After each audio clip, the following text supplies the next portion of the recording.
MIFF सारखे चित्रपट महोत्सव आयोजित करताना सरकारचा उद्देश केवळ कलेला प्रोत्साहन देणं एवढाच मर्यादित नाही, तर अशा चित्रपटांच्या माध्यमातून समाजापुढे असणाऱ्या प्रश्नांना लोकांसमोर आणणं आणि त्यावर उपाययोजना शोधणं हा व्यापक हेतू आहे, असं माहिती आणि प्रसारण सचिव संजय जाजू यांनी म्हटलं आहे। आजपासून 21 जूनपर्यंत चालणाऱ्या या सुप्रसिद्ध महोत्सवाच्या आयोजनाची माहिती देण्यासाठी संजय जाजू यांनी काल पत्रकार परिषद घेतली, त्यावेळी ते बोलत होते। या महोत्सवाचे संचालक तसंच एनएफडीसीचे व्यवस्थापकीय संचालक पृथुल कुमार हेही यावेळी उपस्थित होते। जागतिक माहितीपट आणि टीव्ही शो बाजारपेठ 2028 पर्यंत 16 अब्ज अमेरिकी डॉलर्सपर्यंत पोहोचण्याचा अंदाज असल्याची माहिती जाजू यांनी यावेळी दिली। यंदा एकाच वेळी हा महोत्सव अनेक शहरांमध्ये साजरा होत आहे, त्यामुळे त्याची व्याप्ती वाढली आहे। तसंच दिव्यांगांनाही चित्रपटांचा आनंद घेता यावा याची व्यवस्था करण्यात आली आहे, असं जाजू म्हणाले।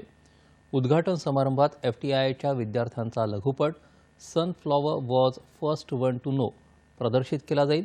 या लघुपटाला यावर्षीच्या 77व्या कान चित्रपट महोत्सवात गौरवण्यात आलं होतं, अशी माहिती जाजू यांनी यावेळी दिली।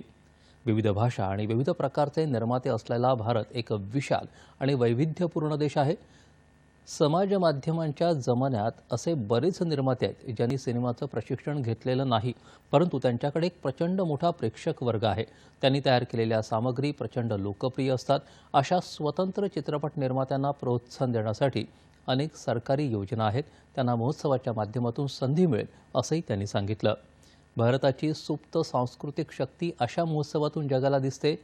व्हीएफएक्स तंत्रज्ञानावर आधारित सिनेमेही या महोत्सवात असतील, अशी माहिती त्यांनी दिली।